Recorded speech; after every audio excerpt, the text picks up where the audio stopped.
So Absolutely. hopefully. Okay, so I think now let's move to the three presentations from students of Flinders University. So once again, Alice, thank you very much for your presentation and for answering our questions. So we will start with Damien Pierrot, who has 10 years experience in cultural heritage management with a master in international law, master's in international relation, and graduate diploma in archaeology. He's currently undertaking a master's of archaeology at Flinders University and serves as principal cultural heritage advisor for an international resource company based in Perth, Australia. Damien, the floor is yours. Excellent. Thank you for the introduction. So I'm giving a brief presentation on Chandrayaan I. So Chandrayaan essentially translates to mooncraft in ancient Sanskrit, and it represents India's first deep space mission. So that was building on years of reliable satellite launches and delivery. Chandra successfully entered lunar orbit and deployed a moon impact probe, which provided a chemical analysis of the moon's exosphere and surface through the dust that it created in that impact. Now, that analysis then suggested the presence of magmatic water, which is essentially water tied up in magma or lava, and that's released during volcanic eruptions. And this supported NASA's deep impact epoxy mission data.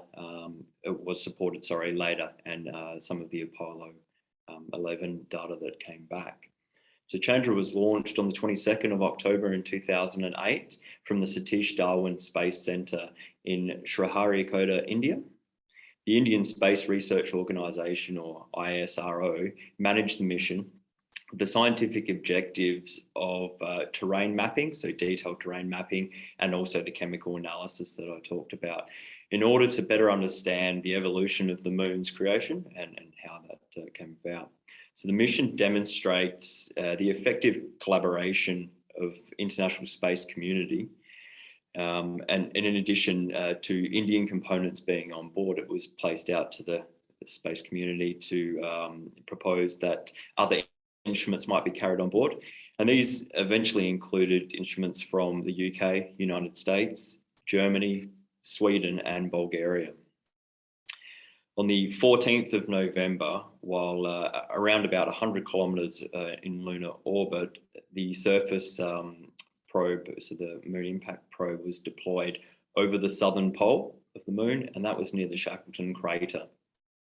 Now, this probe descended in free fall and transmitted information approximately every 4 seconds, so taking data analysis of the exosphere in its descent, and then upon the end of that free fall, impacted, as I said, the moon's surface and spread a dust cloud around that was then analysed.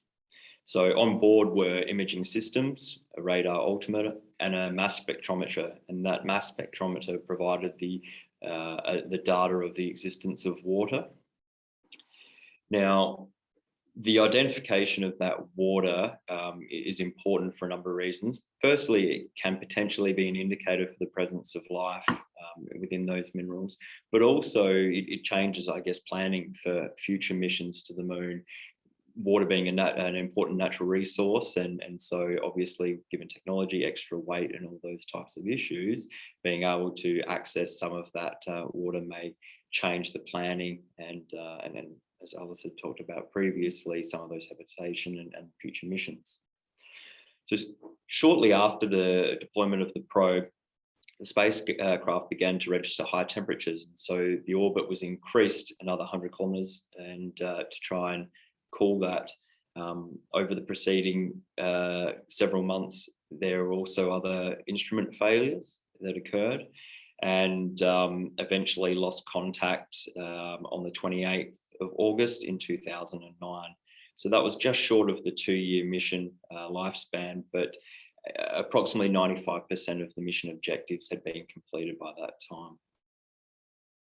So Chandrayaan I mission is of historical significance both to India and the international space community. It's the first example of successful technological deployment and development a deep space mission and signals the emergence of the Indian nation into prominence within the analysis and deep space international space community. The scientific contribution made by the mission advanced lunar analysis and provided detailed terrain mapping. And the most significant contribution to that, as discussed before, was the existence of water in there. The MIP, as I said, once it had provided that data analysis, it also backed up some of the previous missions that had noticed some of those molecules in the surface, and so again creates a very unique example of scientific contribution in that space. And in that, the effective and open collaboration between the ISRO and other international space agencies illustrates a successful framework for improving mission efficiency, and also for the benefit of the international community and society. So a principal feature of the MIP beyond the mineral analysis was also that there was an Indian national flag insignia on that craft. And so that cemented India in, as the fourth nation to plant a flag on the lunar surface. So the spacecraft characterizes significant historical, scientific, and societal cultural heritage in the canon of lunar investigation. So even though it had lost contact, the lunar orbiter is presumed to still be in orbit, and this provides some challenges in the management and protection of that cultural heritage. It's likely that the spacecraft will impact the lunar surface at some stage in the future. But while it remains in orbit, it's important to communicate that location, and as discussed previously, other missions and mission planning to take that into consideration with the other space agencies. So this will provide some protection against collision with other assets and other missions that may want to proceed into the same areas. So the MIP, also the impact zone is it's generally known near that crater. And so it's suggested that an exclusion zone be placed around that. Very similar to, I guess, shipwreck archaeology in Australia, or throughout the world, where you may not know the exact position, but there'll be a relatively, I guess, understanding of where that might be. So the Chandrayaan II craft, which came after that mission, also lost control and crashed into the moon's surface. And so that open source information was provided to try and identify and locate it. So that may be a future source of identification of those sites, to try and open source some of that. And again, with the shipwreck analogy, that has been something that has identified those locations. So you may be able to provide similar management techniques around the MIP zone to preserve that integrity. But much like the mission itself, collaboration within the international space community is going to be paramount to protecting that cultural heritage for the future. And some of the discussions we've had about approaches and exclusion zones are going to be paramount in that space. So I will leave it there and pass that off to any questions. Thank you very much, Damien. I find it particularly interesting when you mentioned the comparison with shipwrecks and the fact that there are still objects that we don't know where they are. So it's, I think, a pretty interesting and fun challenge for future archaeologists and other amateurs to try to locate them. What I suggest we do is that we'll have the three presentations, and then the three of you will be on screen, and we'll have questions from the audience. So I would now like to invite Elena Fabry on stage for her presentation. Elena is a Bachelor of Archaeology honors student at Flinders University. Her current research is focused on the study of material culture related to food and eating located aboard the International Space Station. Elena, the floor is yours. Thank you, Quentin. I'll just share my screen. Hope you all can see it okay. Yes, perfect. So on July the 21st in 1969, Buzz Aldrin and Neil Armstrong were the first humans to set foot onto the lunar surface. Most of us are aware of the symbolic planting of the US flag into the lunar surface during this event. But there was another lesser known, very flag-like object that was actually hoisted up first, and it was nicknamed the Swiss flag. The Swiss solar wind composition experiment was created by a team of physicists from the University of Bern, and it was led by Professor Johannes Geiss, who is now retired and out of the public eye. And this experiment was the only non-American experiment aboard the Apollo 11. The purpose of the experiment was the measurement of the solar wind that is striking the lunar surface. The experiment itself was very lightweight and very simple. As you can see on the picture there, it was consisting of an aluminium foil sail and a telescopic pole. And this sail was deployed by Aldrin. You can see him in the picture there as well. It was positioned to face the sun and exposed for 77 minutes to the incoming solar wind. The stick remains on the moon, and the sail that was exposed was actually taken back, rolled up and taken back to Earth to the University of Bern for further analysis. So the evidence suggests that the sail was cut to pieces and ionized in order to measure the particles that were captured during the experiment with mass spectrometers. But the experiment was also so successful that it kept being repeated on numerous other Apollo missions throughout the program, nearly on all of them. And what happened is the time of the exposure to the solar wind was increased. So a lot of the data was collected that could also be comparable. And this contributed a new knowledge to the famous Big Bang theory. So it was very, very important in scientific terms. Let me just click my screen. So when we talk about the cultural significance, as Alice mentioned earlier, we do use the ICOMOS Borough Charter from 2013 to assess the value of archaeological sites and objects. Now we can apply the assessments and their guidelines to the Swiss solar wind experiment, either as a standalone object or as part of the whole of the Apollo 11 site. And then we actually arrived to the conclusion that this object and the site itself have a really high cultural significance.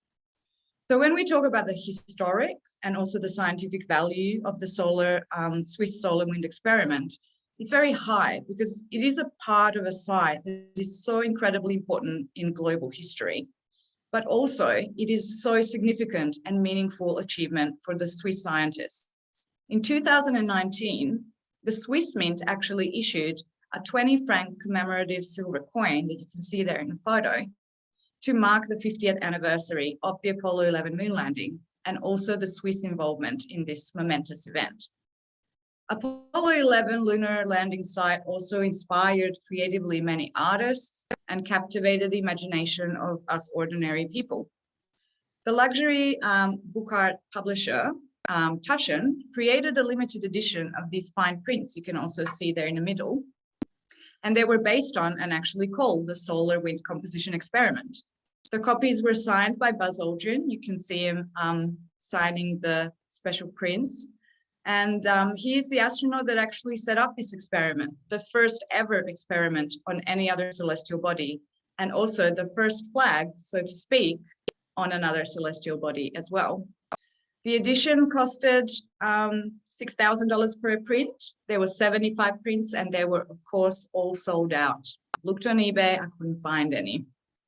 So it's clear that the Apollo 11 site has this outstanding universal significance, but it also has the global significance because it's an evidence of the international cooperation during the early space race. It has a social significance for the Swiss community as a physical representation of the Swiss involvement in space exploration. So a lot of these artifacts are threatened, like Alice and Damien mentioned earlier. Some of them are preserved, especially from the Apollo program in the Smithsonian National Air and Space Museum, such as the famous command module.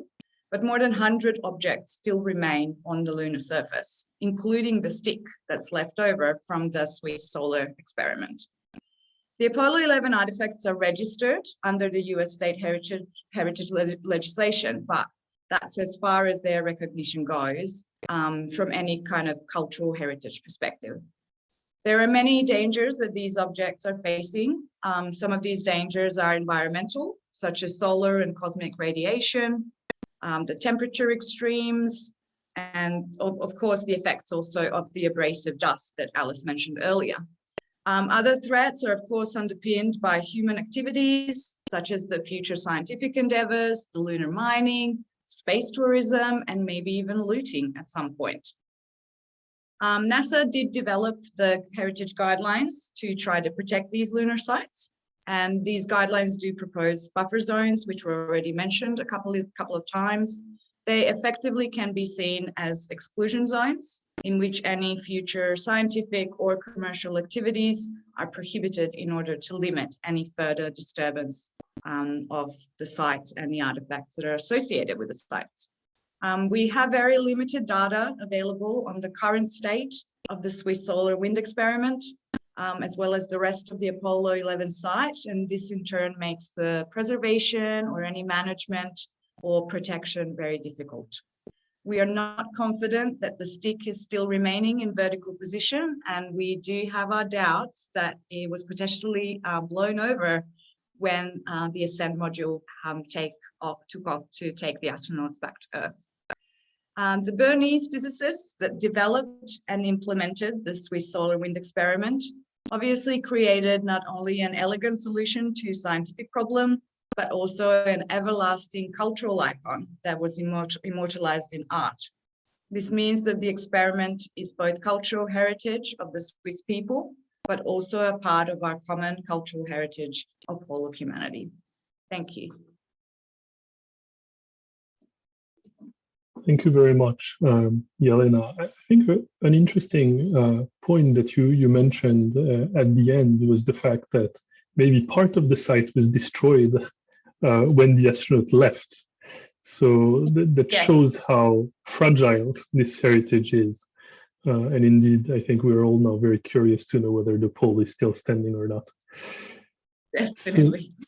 So now I would like to have Emily on stage for her presentation. Emily Runzi is an associate archaeologist with Space Archaeology in Perth, Western Australia. She has recently graduated from a Master's of Archaeology and Heritage Management with Flinders University and is currently completing a Master's of Maritime Archaeology, also with Flinders University. Emily, thank you for joining us today, and the floor is yours. Thank you, Quentin. Just share my screen.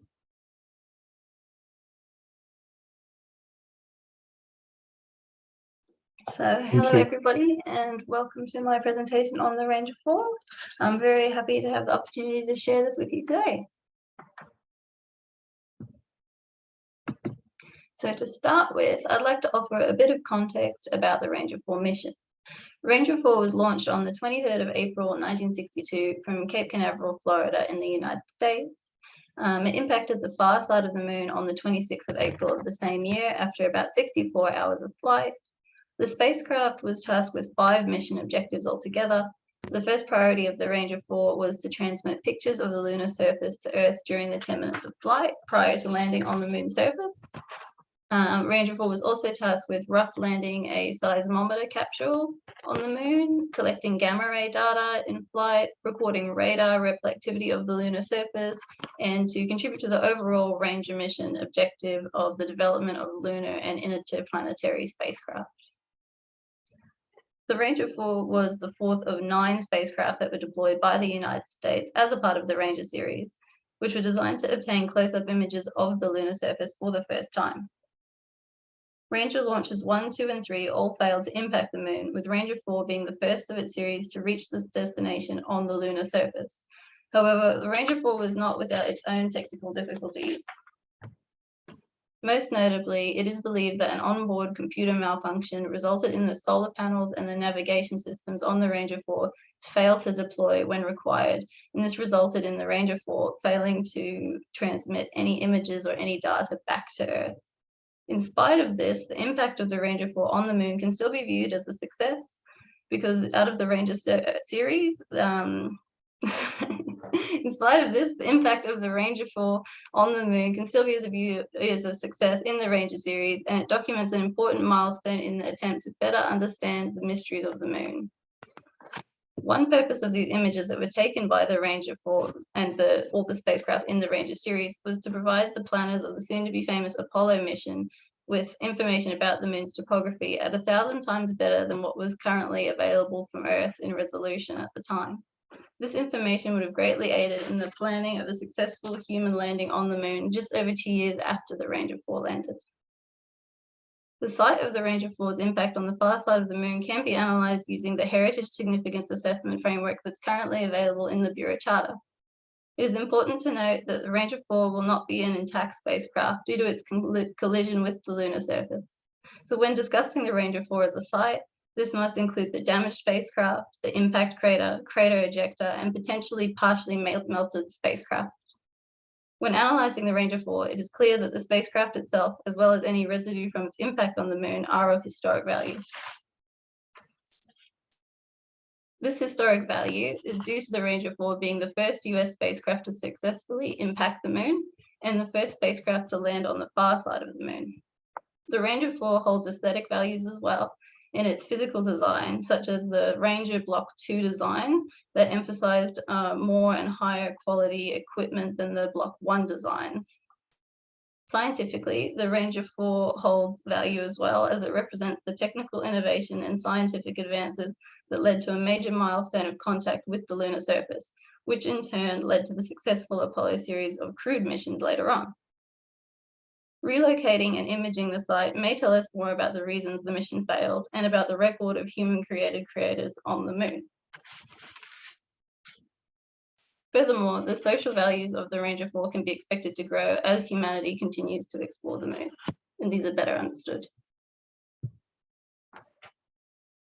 So sites such as the Ranger 4 are vulnerable to disturbance due to human activities, such as exploration and mining. Any activity that disturbs the lunar surface stirs up highly abrasive dust.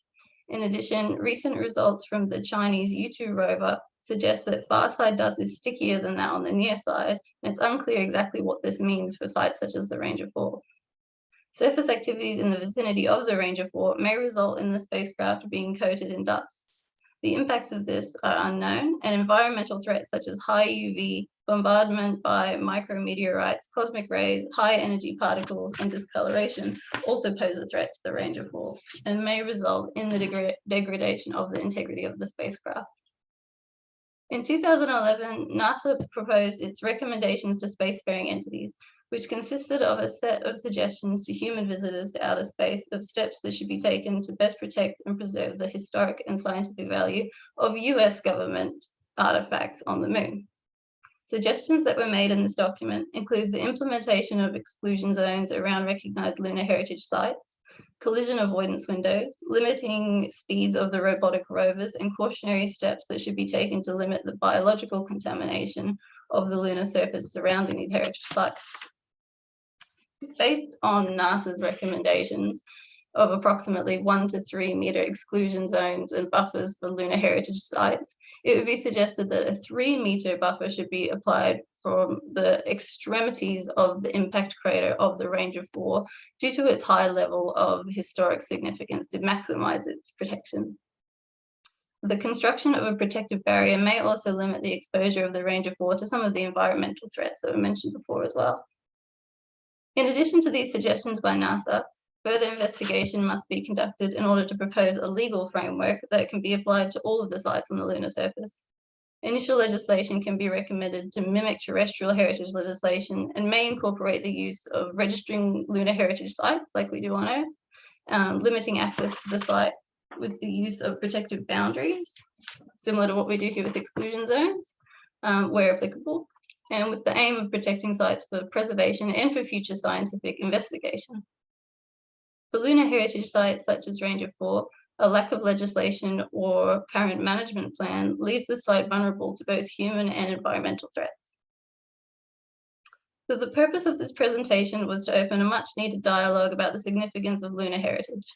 Lunar heritage, and by extension, galactic heritage, is a new frontier for archaeologists across the globe, and sites such as Ranger 4 offer a glimpse for modern humans into the evolution of our species from pre to post-spacefaring civilization, and document the history of our exploration of the solar system. Humanity is in the process of an exciting shift into a new era of space travel, an evolutionary feat that may become one of the biggest leaps in human history.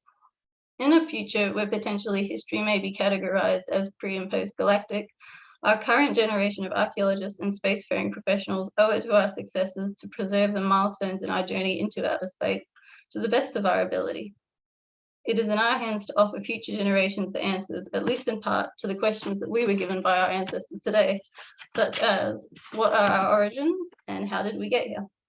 And thank you very much for listening. Thanks a lot, Emily, for this very interesting presentation. So I would like everyone to join on stage, including Alice, and I hope we will have questions from the audience. So please raise your hand or put a question again in the chat or the Q&A box. I think my first question will be directly to Emily on one information on your last slide. So you mentioned that NASA recommended somewhere from 1 to 3 meter distance from the site, which seems to me awfully close to it, considering how fragile they are. I mean, if you go to the Louvre Museum, you're farther from than 3 meter from Mona Lisa, but on the moon you would be fine 3 meter from the site. So I was wondering, how did they come up with this number of 1 to 3, and how do they evaluate what's worth 1 meter, what's worth 3 meter? Yeah, it's an interesting question. I found that quite arbitrary when I was looking through it as well. They did have some distinctions with what sort of smaller bits of artifacts and little, like when the spacecrafts collide with the moon and stuff, sometimes little bits spray off here and there. And some of the artifacts that are sort of smaller and separate seem to have smaller exclusion zones, and then the bigger crafts will have bigger exclusion zones. But I did find, looking through the guidelines, that one of the big parts of what sort of crafts got 3 meters compared to 1 seemed to be ones with higher significance, whether it was scientific or social. If it was deemed to be a bit more important, they'd have the 3 meters, whereas if it was something that it was still important but maybe not hasn't garnered as much attention maybe for being important, it had a sort of smaller buffer zone around it. So I would think that with the Ranger 4's significance, and compared to some of the Apollo sites that they were mentioning with 3 meters, that it would probably fall within that category. But I think it really links back to the fact that needs to be a clearer legislation where there's a framework and you can say, well, this site, it has this, it meets this, it does have aesthetic values, it has scientific values, it's this site. This is like you would do at a state level of significance or a local level or a national level, and then there'd be an easy step process that you could follow, and you could say, okay, it requires these barriers and it requires this level of exclusion. So it's a little bit of a gray area that I think people are still trying to work out. I think that's interesting, that what you say is that they considered the significance rather than, let's say, the condition of the site or the actual danger to the preservation. And so I think that's why it's very interesting what Alice was presenting about the actual research on how approaching the site can damage it, because this would be a much better criteria to decide the possible distance. And related to that, so Elena, in your presentation, you were mentioning that, so Apollo 11 falls under the US state heritage legislation.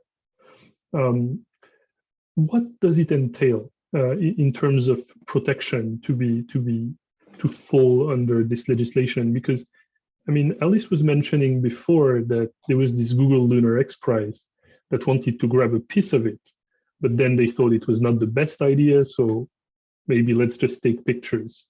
Are there any limitation within this state heritage legislation that would say you're not allowed to grab a piece, you're not allowed to trample on it?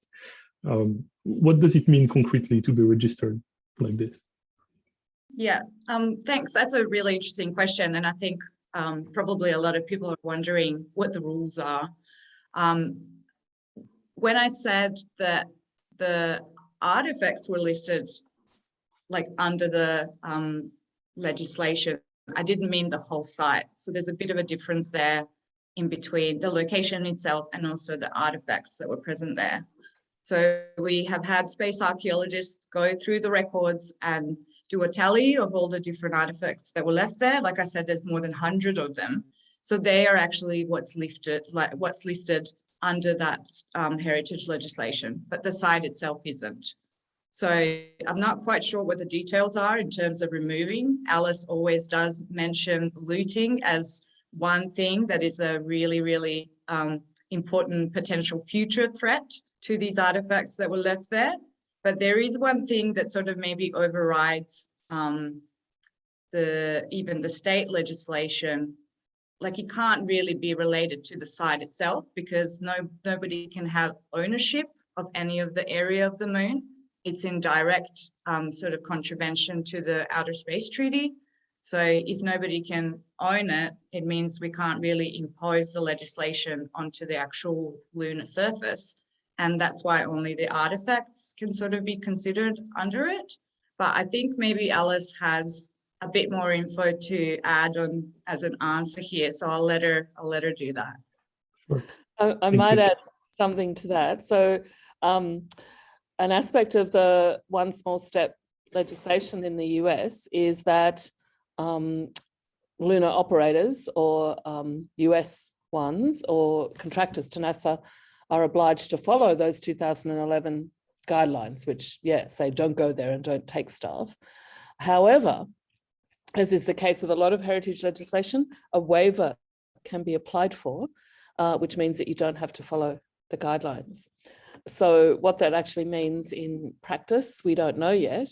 But this is, an often sort of get out of jail free card that's used in other heritage legislation. So if somebody makes a case that they want to visit a site or remove things from it, under that legislation, they will be able to do that. And because, as Elena said, because the US has ownership of the artifacts as the launching state under the Outer Space Treaty, then, that's okay. But it does point to the need to having a lunar-wide framework, particularly. So one of the terms of those treaties, if someone else goes to that site and removes something without any permission, then they're, taking stuff that doesn't belong to them. They're stealing it effectively. So there's obviously strong, and this also brings us to the Liability Convention, which I think applies to space objects. And so if we regard these things as space objects and damaging somebody else's space hardware, you are liable for that damage. So there's a couple of sort of different directions coming in on this as well. Thank you very much. And so still waiting for a question from the audience. We have something in the Q&A. So from Tufik Nugraha asking, saying first, thank you for the presentations. And in what law will the lunar heritage be protected? Was there, let me read the question entirely. I think it's a bit what you were mentioning, Alice, and I mean, Elena, the issue of appropriation. If I could maybe yes. pick up on this one. So Elena referred a couple of times to our colleague Beth Laura O'Leary, who was the archaeologist who did the first study of the Tranquility Base as an archaeological site. And she, this is back in 1999, the very beginnings of space archaeology. So she raised with NASA the possibility of listing the Apollo 11 heritage site. So this means the objects and the environment, the landscape that it's sitting on, the place, under the US National Historic Landmarks legislation. And she was told this wasn't possible because it could be interpreted as a territorial claim forbidden by the Outer Space Treaty. And NASA weren't going to support that. However, the objects themselves have subsequently been listed under New Mexico state heritage legislation and Florida state heritage legislation, but it's just the objects. So extending national heritage legislation to the moon doesn't seem possible, although the US has done so with reference to the NASA heritage guidelines. But there could be, so I talked a bit earlier about how the Japanese Heritage Act could be used also to potentially register the 3 objects from the Kaguya mission. Whether that's sufficient to protect the site itself is another question, if you just protect the objects, but we do have those buffer zones, which are a precedent. Probably there's going to have to be some kind of international convention, which then kicks down to national heritage law, or a charter, or something like that, which might provide a framework for global moon governance around heritage, cultural heritage and natural heritage as well. But obviously how that intersects with the Outer Space Treaty and the other treaties will always be the sort of primary consideration, I guess. We've seen already the Artemis Accords have a whole accord just for heritage, and the Artemis Accords have also made clear that the Outer Space Treaty is their foundation. So I guess we have an indication of, you know, a level of will to make that happen. But yeah, that question is absolutely spot on. Everything, you know, heritage can't be used as a backdoor to make a territorial claim. So it comes under the any other means. Good question. Sadly, no, the World Heritage Convention cannot be applied in space because nominations have to come from, come from a nation and be within national territory. And there's also no sort of will to do that, I guess, among the World Heritage Committee.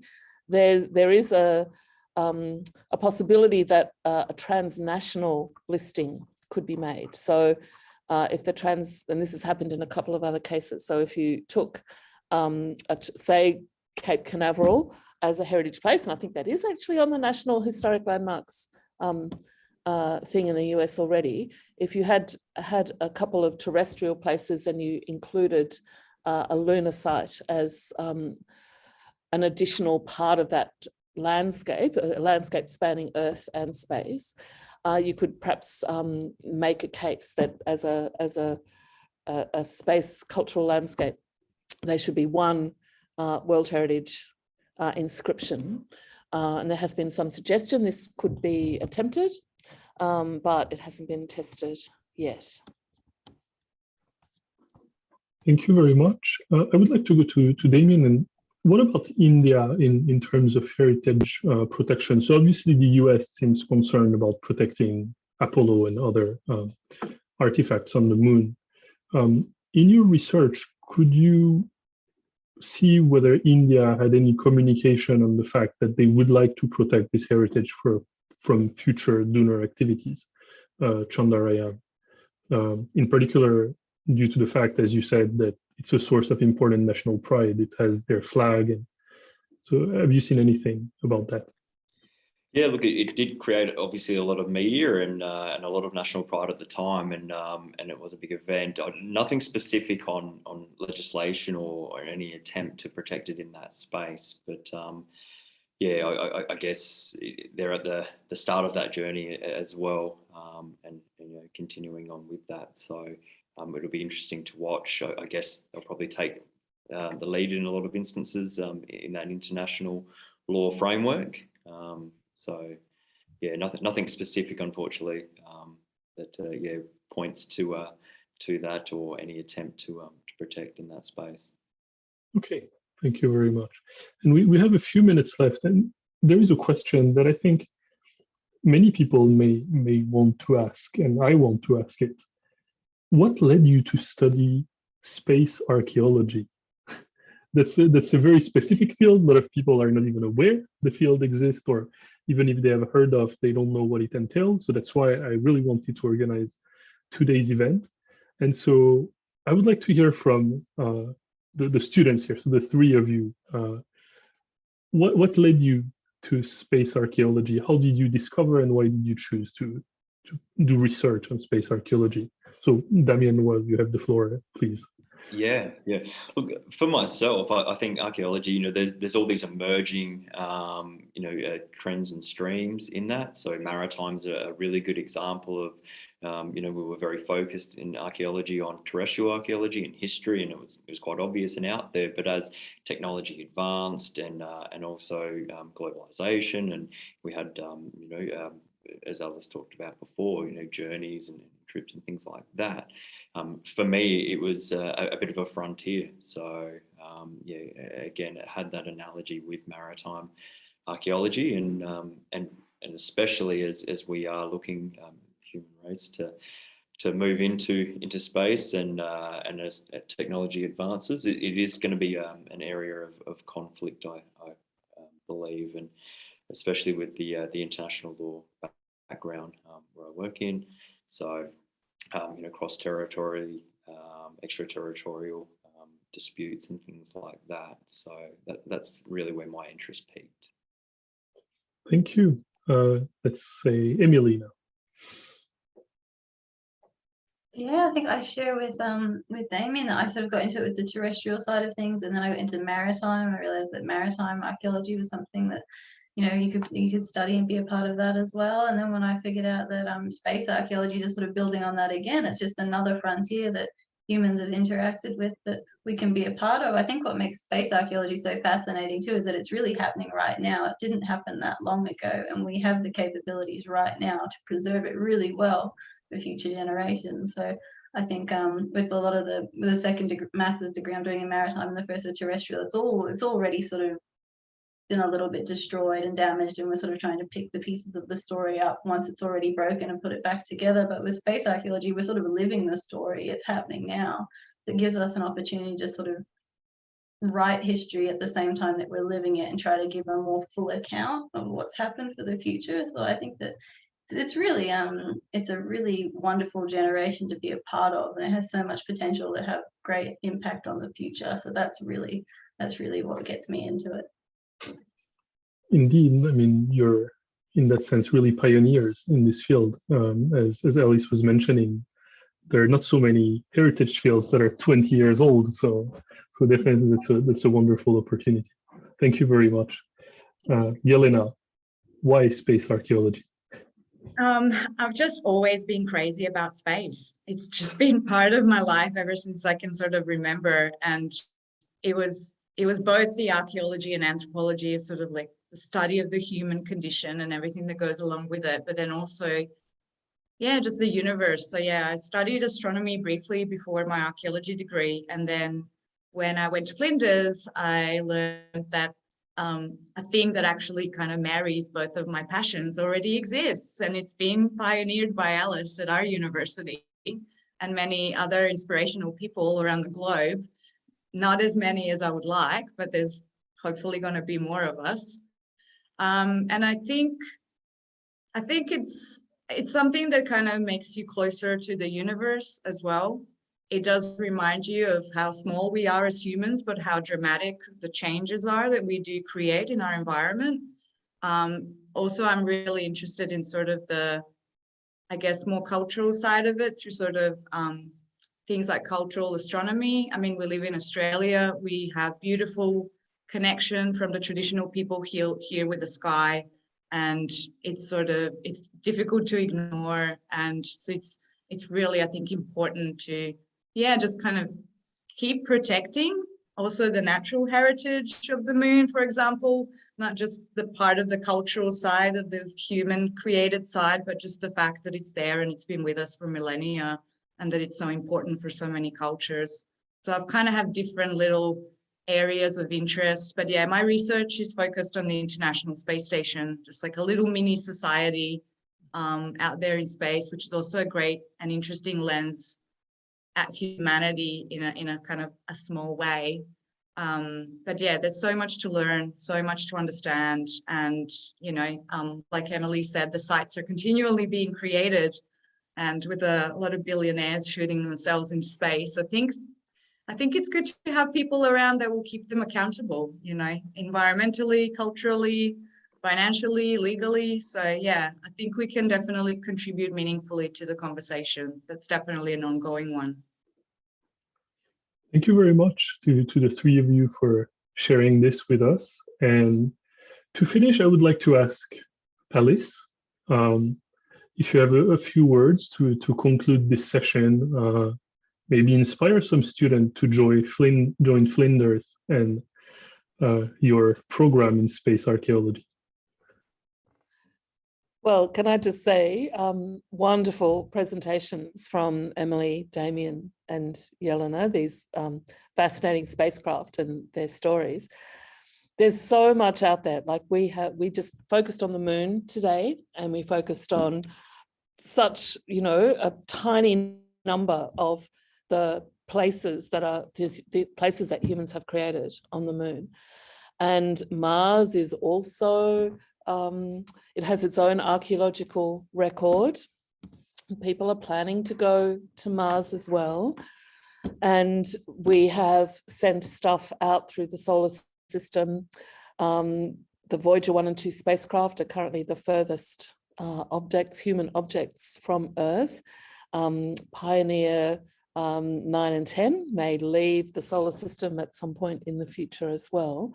So we've created the entire solar system into a cultural landscape where there are places and values and associations and dreams and ideas that all help us try and understand. You know, it's a bit of a cliche, but try and understand our place in the universe, why we are here, where we're going. And this is part of that story. And as a couple of people have said, you know, it's an ongoing story. It's been created as we're living right now, and it's been created from the things that came in the past. And our study of these places, we're making decisions for, you know, one day, maybe there will be people living on Mars, and their own heritage will be those places and objects that were left from the start of Martian exploration until the present. That will be their cultural heritage in a very personal way because they live there.